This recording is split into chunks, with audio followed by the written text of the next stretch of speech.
اور ہیں، خلوت میں اور ہیں، یہ دوست دو منہ سب جیسا کی دو منہ سب، یہ بڑا ایک منہ بھی اتنا خطرناک ہے، اور ساتھ نظر آ جائے تو چھوڑنے کے قابل ہوتا ہے، اور دو منہ ہو تو توبہ، پھر تو دیر بھی نہ کرو۔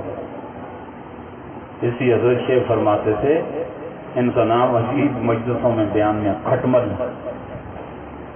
کہ کھٹمل یوں کہتے ہیں، اور فرماتے تھے کھٹمل جھٹمل، کھٹمل جھٹمل۔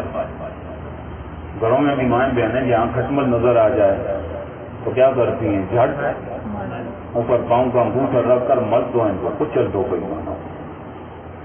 اللہ کرے خلافت اسلامیہ قائم ہو جائے تو ایسا کریں گے۔ قالوا آمنا، جب ایمان والوں سے ملتے ہیں تو کہتے ہیں ہم ایمان لائے، ای اخلصنا بالقلب، یعنی دل سے مخلص تمہارے، والدلیل علی، اور دلیل اس پر یہ ہے کہ ان الاقرار باللسان کان معلوما منہ، وہ تو واضح تھا۔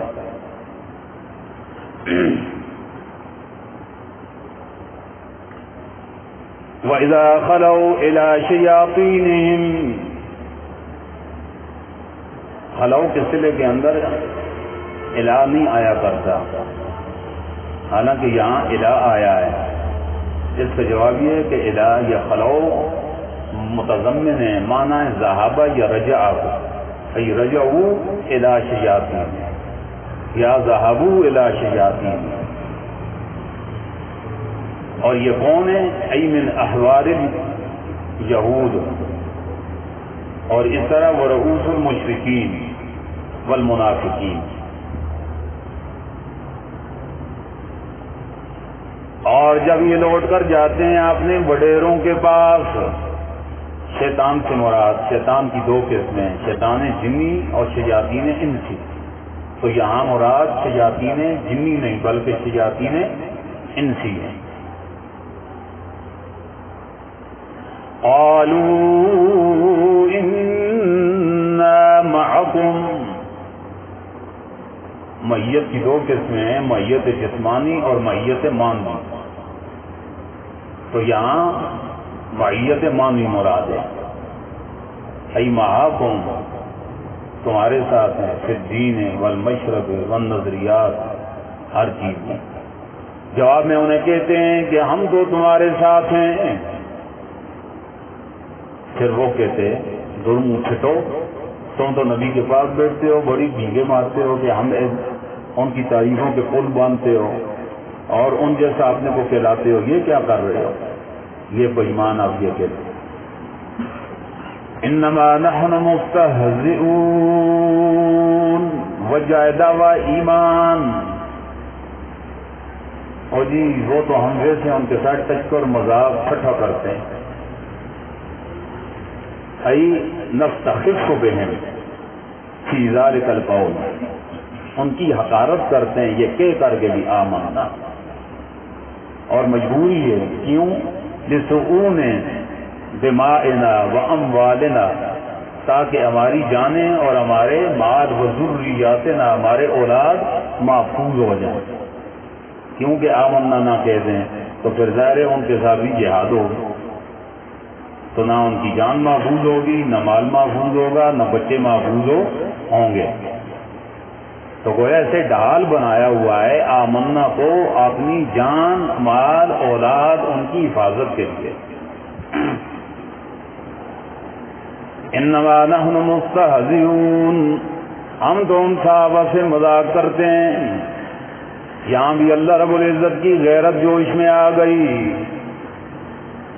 نتیجہ استہزاء۔ اللہ یستہزئ بہم،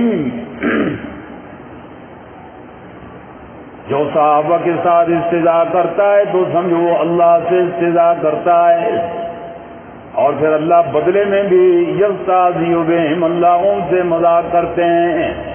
استہزاء کرنا خلاف وقار ہے، اور اللہ کی طرف نسبت کرنا یہ ظاہر اللہ کے کمال کے منافی ہے، تو پھر کیوں؟ جواب مراد ای وبال الاستہزاء، صحابہ کے ساتھ جو استہزاء کرتے ہیں اللہ بھی استہزاء یعنی ان کے استہزاء کا وبال ان پر نازل کریں گے.